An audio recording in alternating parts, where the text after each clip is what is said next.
Les plages de la baie d'Audirn sont l'endroit idéal pour passer une journée en Bretagne. Il est situé dans une réserve naturelle qui rend l'endroit sauvage. Mais le paysage n'est pas entièrement naturel, car il y a aussi les restes d'une usine de concassage de galets de la Seconde Guerre mondiale et ses bunkers qui se trouvent encore sur le site. Lorsque la France a été occupée pendant la Seconde Guerre mondiale, les Allemands ont construit un certain nombre de blocus, le mur de l'Atlantique, série de fortifications en béton tout le long de la côte pour empêcher les Alliés d'envahir. Le long de la plage de Tréguennec, ils ont construit une usine où ils ont broyé les galets trouvés sur la plage pour fabriquer le béton utilisé pour l'édification de ces fortifications. En 1942, les Allemands installent un camp Todd, du nom de l'ingénieur allemand de travaux publics, et commencent l'extraction. Sur le cordon dunaire, le bulldozer alimente en galets la pelle à câble qui emplit des wagonnets.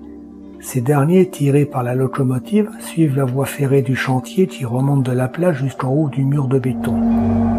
Du sommet, ils déversent leur contenu dans des trémies filtrantes. Les plus petits galets, directement utilisables comme matériaux de construction, tombent dans des wagons qui attendent au pied du mur. Les autres galets, trop gros pour servir en l'état, sont stockés en arrière pour concassage. L'extraction effectuée par les autorités allemandes sur le cordon dunaire est d'environ 1 million de tonnes. Le sommet du cordon dunaire ne s'abaisse pas sensiblement, mais l'emprise de la dune se retrouve réduite de 50 à moins de 30 mètres en certains points. Le mur est en réalité un immense mur de béton fortifié. Sur une portion d'environ 100 mètres, son épaisseur est de 2 mètres. Mais à partir de là et jusqu'à son extrémité nord-est, à sa base est accolée une longue galerie bétonnée débouchant dans 2 blocos pour 2 mitrailleuses croisant leur feu vers la mer.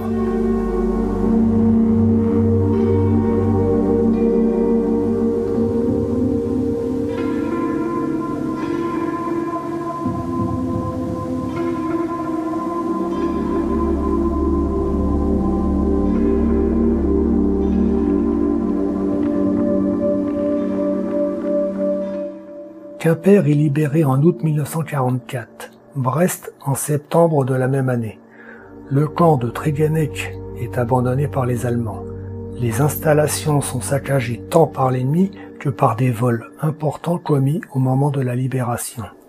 Le camp est récupéré par le gouvernement de l'époque. Le stock de galets laissés sur place est considérable. L'état des installations est jugé suffisant pour permettre à peu de frais une remise en marche afin de satisfaire aux besoins innombrables de la reconstruction. En mai 1946, le marché est signé avec la Société française du Vialit. L'exploitation de concassage de Tréguennec doit produire une moyenne journalière de 150 tonnes de gravillon destinée principalement à la reconstruction du port et de la ville de Brest. Une autre partie sera ventilée sur tout le département afin de remettre les chaussées en état. L'exploitation se fait uniquement sur le stock laissé sur place par les Allemands. Durant l'été 1947, la reconstruction bat son plein. Les 2 tiers du stock allemand sont épuisés. L'administration est face à un choix. Soit arrêter le chantier et démonter l'installation après épuisement du stock, ou au contraire poursuivre le concassage grâce à de nouvelles extractions, de l'ordre de 80 000 m3, sur le cordon littoral. Le rapport du service maritime est sans équivoque. L'extraction massive effectuée par les Allemands a eu pour effet d'affaiblir dangereusement la dune. Tout nouveau prélèvement serait susceptible de causer sa rupture et d'entraîner la submersion des terres riveraines. L'exploitation s'arrête donc à épuisement du stock, c'est-à-dire vers la fin de l'année 1947.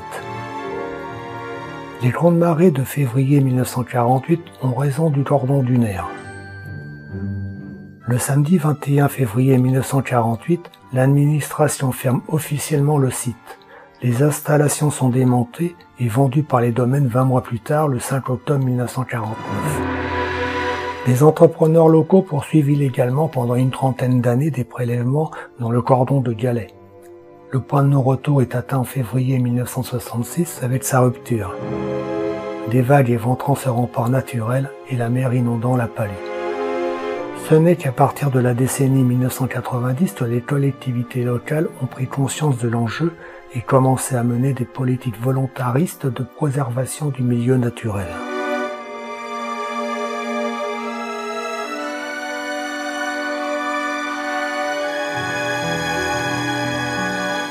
Interdites à la visite car non sécurisées, les galeries abritent une colonie de chauves-souris, le grand rhinolophe, un charmant spécimen au pelage brun ou noirâtre, pour qui ces galeries servent de site d'hivernage.